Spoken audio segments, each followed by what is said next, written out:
Sige, i-explain ko. Si ma'am kasi, pag nakaupo ng ganyan sa matigas, sumasayad daw yung buto niya sa tumbong natin. Parang masakit. Masakit po ba?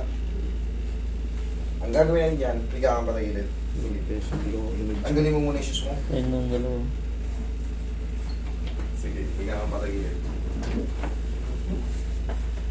Sa mga mayroong problema sa sacral iliac, pag yung kagaya kay ma'am ngayon, pag umuupo ka siya sa matigas, parang yung buto nyo nakatukod.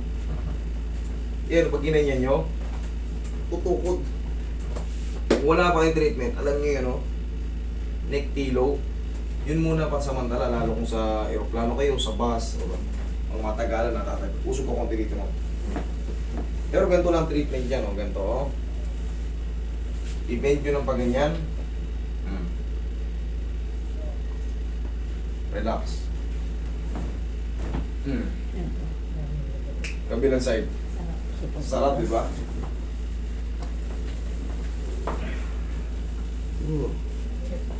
Hindi pa naman. Yan.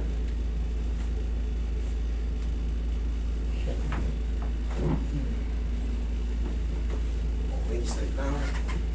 Sige, straight lang. Iba naman. Magkaiba ito ng position. Yan.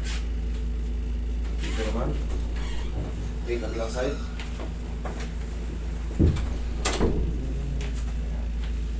Tapos sa spine. Tapos ba? Umaakit, umaakit. Okay, dapa. Sakto niyo po yung ano. Sabi ko ano. Ha? Sakit eh. Sakit na spine. Baba ka konti. Yan. Roy, massage mo to. Aray. Hindi na masakit yung babagtalo. Yung mga ganyan? Dito mo part. Masakit. Sige. Yung spinal. Yan, massage lang. Taas yung may balangan mo. Okay po. Aray. Bakit? Oh, bigat. Bigat ako. Gusto po. Huwag ka matakot. Wala, hindi masakit to. Okay, relax lang. Inhale. Exhale. Isa pa. Inhale. Exhale.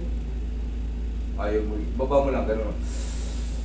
Hinga, Exhale. hinga. O, sige. Isa pa. Inhale. Yun. Ganyan. O. Inhale. Exhale. Yan. Thank you. Ganun lang. Kasi pag kinontrol mo yan, sa liig lang ma-attack, hindi kasama sa baba. Diyan. Ngayon, ma'am, 3 to 4 days, mauobserbahan mo na yan. I-try mo na ngayon yung iupo sa ano.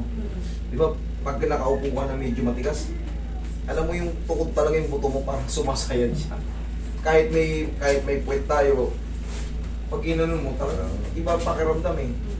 Ngayon, 3 to 4 days, mauobserbahan mo na yan. Kahit ngayon, iupo mo, tingnan mo, sa matigas, iupo mo sa matigas. Sige. Spinal talaga. Mm.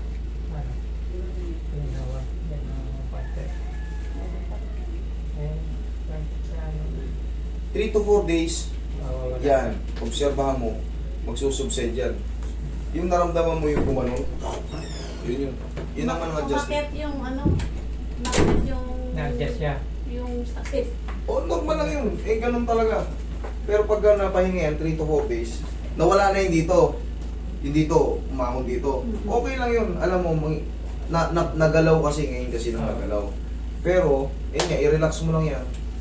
Dire-diretso na yung yan. Okay lang. Hindi naman ano, pero yung nararamdaman ko talaga pag bakit dito ngayon? Sa may bandang tapat ng bewang. Okay lang yun. Okay lang yun. Ganun talaga. Mga, pag napahinga yan, at least wala na yung sumasayad sa ano. Pero, yun nga, sabi ko sa'yo, magsusubside yan kasi nga, na-adjust. Na-adjust.